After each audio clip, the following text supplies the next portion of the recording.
This week on the comic carousel that is Star Trek Lower Decks, a big purple D entered a space fissure in an episode entitled Fully Dilated. It's none of my business, but CBS, you may want to look into the search history of the writer.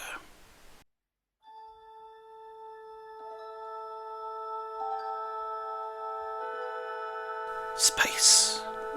A continuous extension interval between planets, stars and other objects. These are the critiques of the critic McElvoy. His continuing mission to review strange new shows, to seek out new work and new bastardizations, to boldly note what no critic has noted before.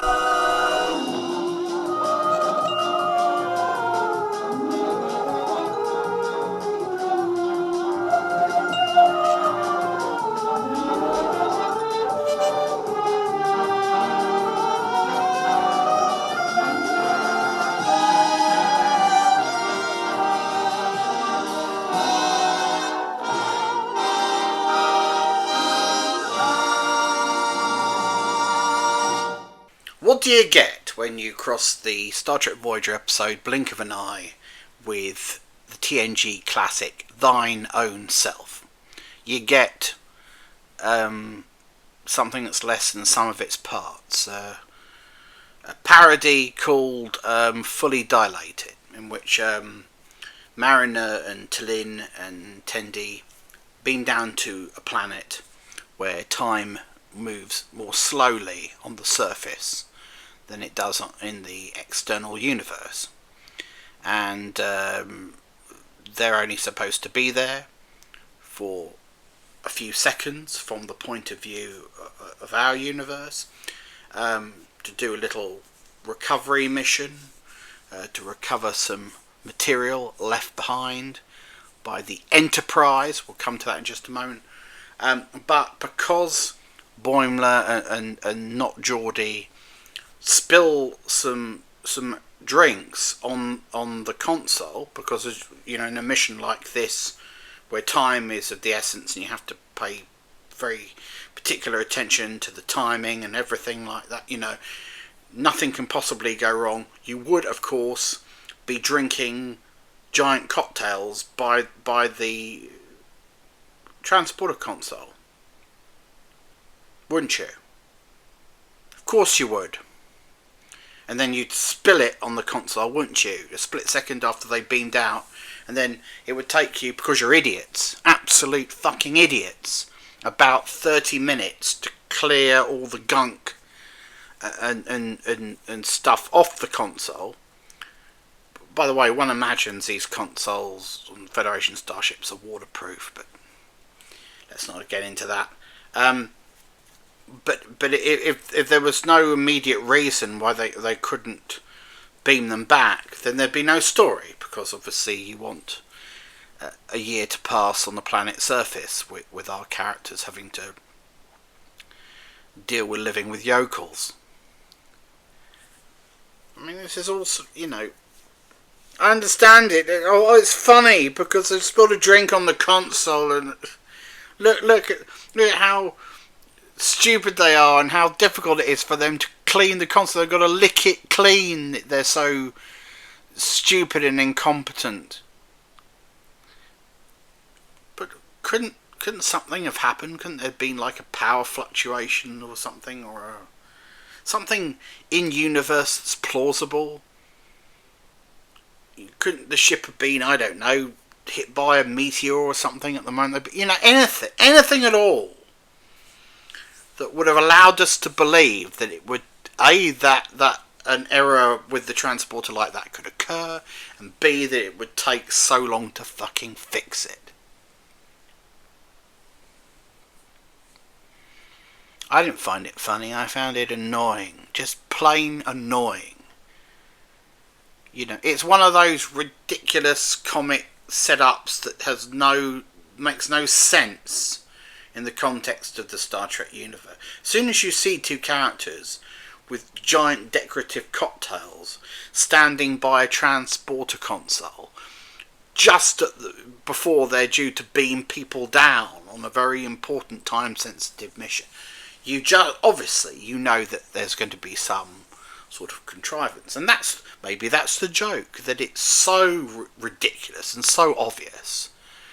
You know, you may as well have both characters, you know, with their fly unzipped and their cocks out, preparing to urinate onto the console, with someone else, with Tallinn saying, "I would not do that. Urination on the console may cause a system malfunction."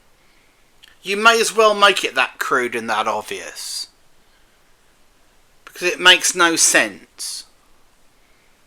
Drinking cocktails by the transporter doesn't make any more sense than whipping out the old gent and hosing down that console.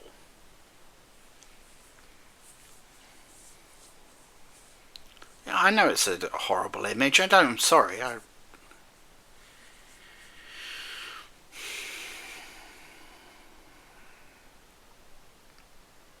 You know, it's like having to crowbar a joke in to make the premise of the episode work.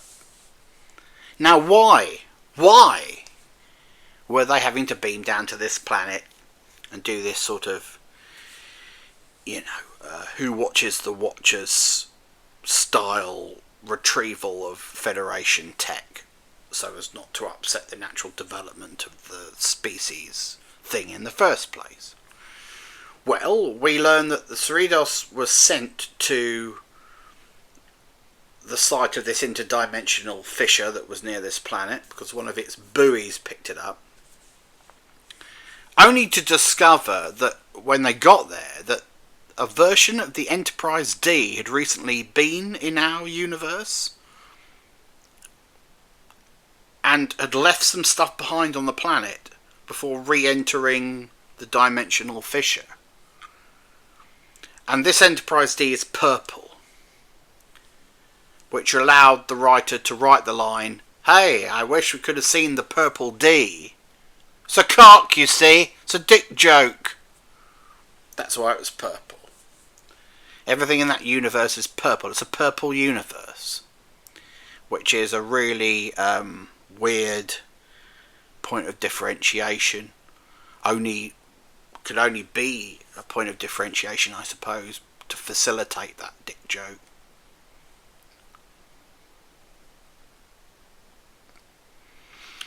Now, several things strike you about the Enterprise, the Purple Enterprise D's mission in our universe. Apparently, it was something to do with evil clones of Tasha Yar.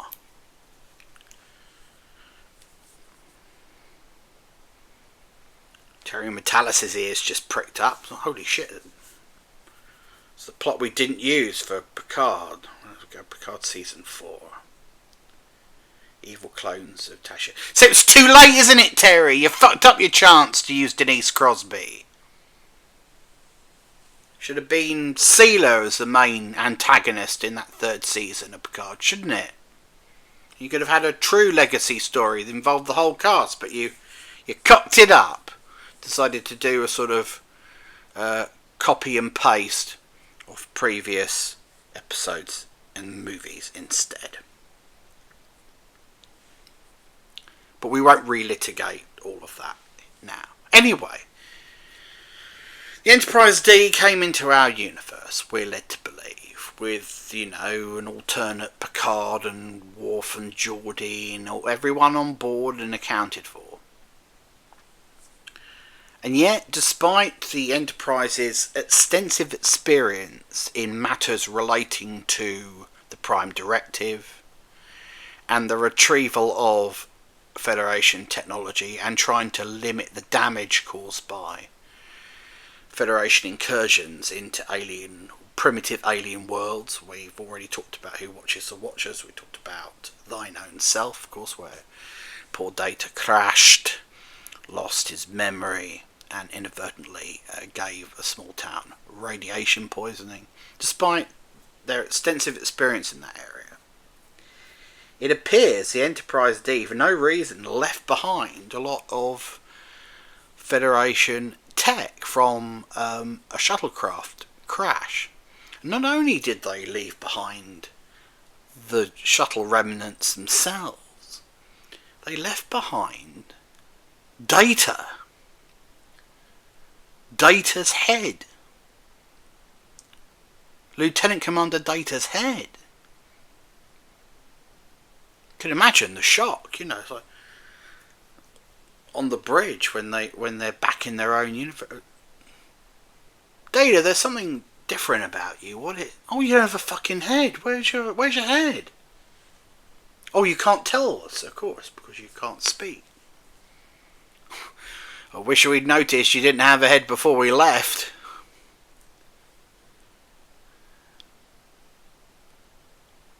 Give us some credit. They couldn't have just eradicated the shuttle from orbit and beamed Data's head up. It's the Enterprise. They're the most competent crew in the galaxy. But apparently the purple versions are idiots. Because they left behind a shuttlecraft, they left behind Data's head. And this meant that we had to have a cameo from Brent Spiner. And I know what you're thinking. You're thinking, fuck, I thought the limited and short-lived web series Fresh Hell was the worst thing he'd ever done. Apparently not. And this was one of those awful moments where you realise that there is such a thing as being too self-aware. There is such a thing as living long enough to become a legend in your own lifetime. None of the TNG actors have ever been able to successfully replicate their performances in animation. They always sound like they're doing an impression of themselves. It's all a bit too affected, a bit too heightened, a bit too...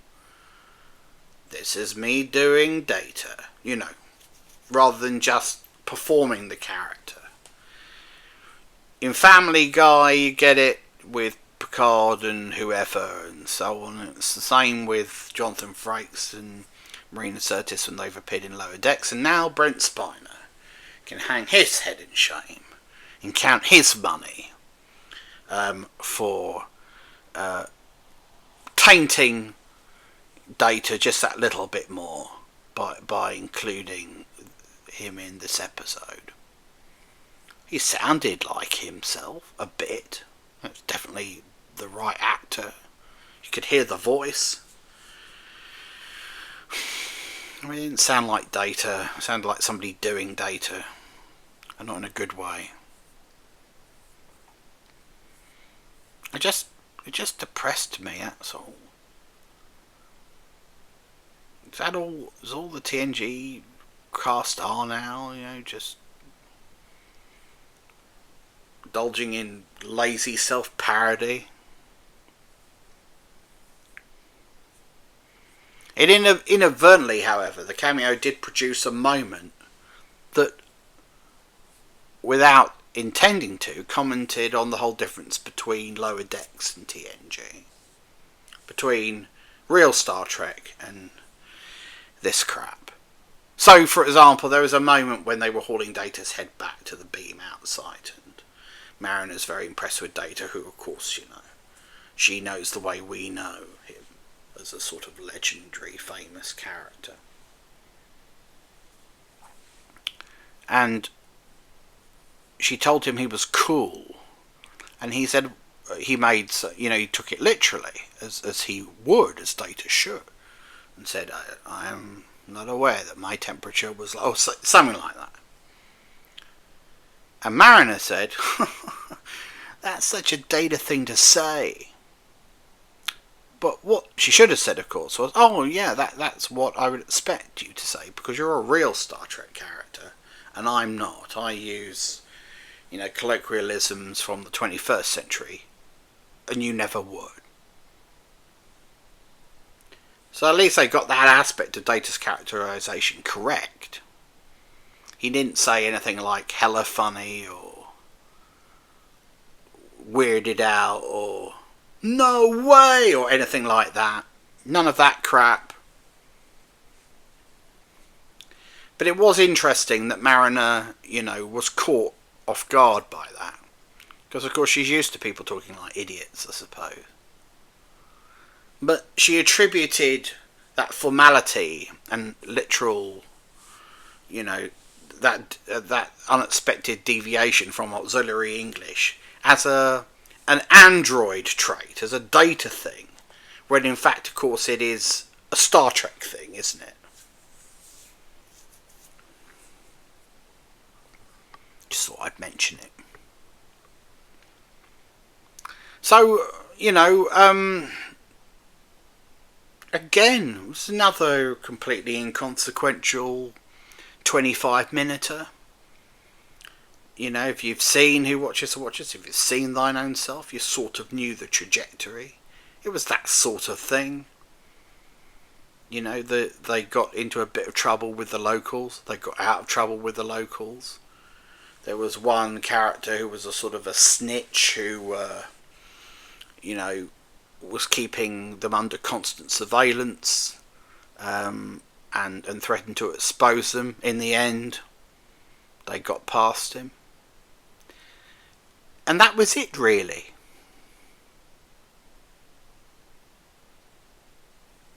Just 3 episodes to go now, until the end of this entire series.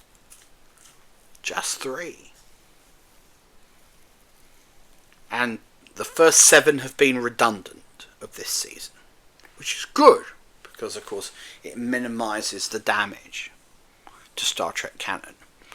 But this is another episode in which sort of multi-dimensional, interdimensional fissures appear, and it makes you think, oh, that's where they're heading, that's where it's going in the last stretch.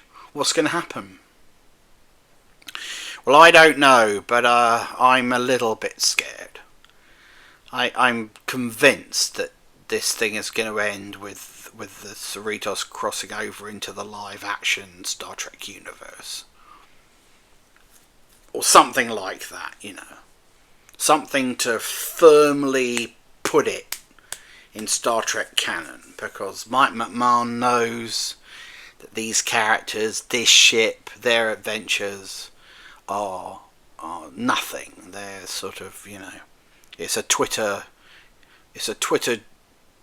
account that's been given some form of legitimacy by putting the brand name on it. And he won't want that. He won't want it to be dismissible. He'll be saying to Alex Kuntzman, just please, just let me have one live action episode at the end, so that everything I've done can mean something. Please, please. And because this is the kind of flippant, frivolous rubbish that Alex Kurtzman likes, he's probably signed off on that decision. Think about that when you try to get to bed tonight. Still anomalous readings.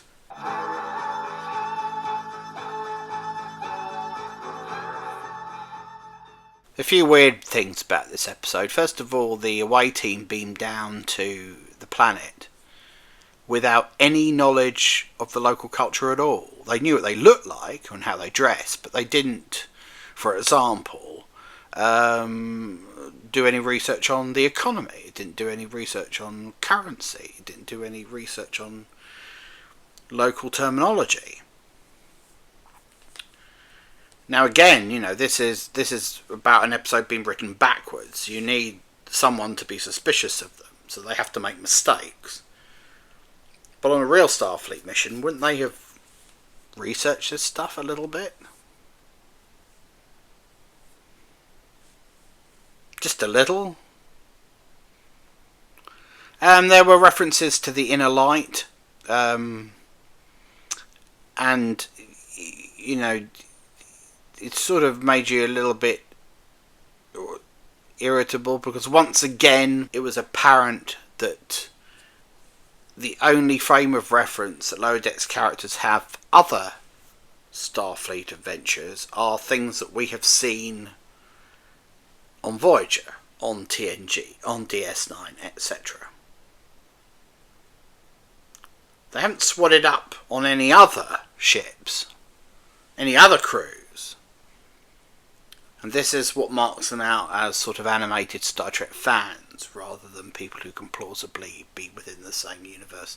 They have the same knowledge and information and cultural reference points as the audience, just as real Star Trek characters never could. Mariner used the phrase crazy impressive, which it wasn't. And finally, there was a subplot of sorts about Tendi and Talin's battle to become the bridge science officer on the Cerritos. Now, you might think, well, this isn't a battle. It's obviously Talin who should be the science officer. Talin is sensible, rational, mature, and ultra intelligent. Why on earth wouldn't she just be appointed? But despite Tendi acting like a fucking idiot throughout the entire episode, getting all rampantly paranoid about the competition, and you know, acting like a deranged, zany, crazy person, in the end, apparently on fucking Data's recommendation of all people, you think Data, having studied them for a year, would have pointed out that obviously Talin was the more competent of the two officers. The Captain Freeman, gave both officers the job. A fucking job share or something. Well, don't be surprised if it's only done well half the time. And here's a hint. It won't be when Tendi's on duty. That's it for this week. Next week, we're really into the home straight with Star Trek Lower Decks. Just the 3 episodes left. What damage can they do in those 3 episodes? I'd say quite a bit. Until then, this is Dr. McAvoy. It's not my real name.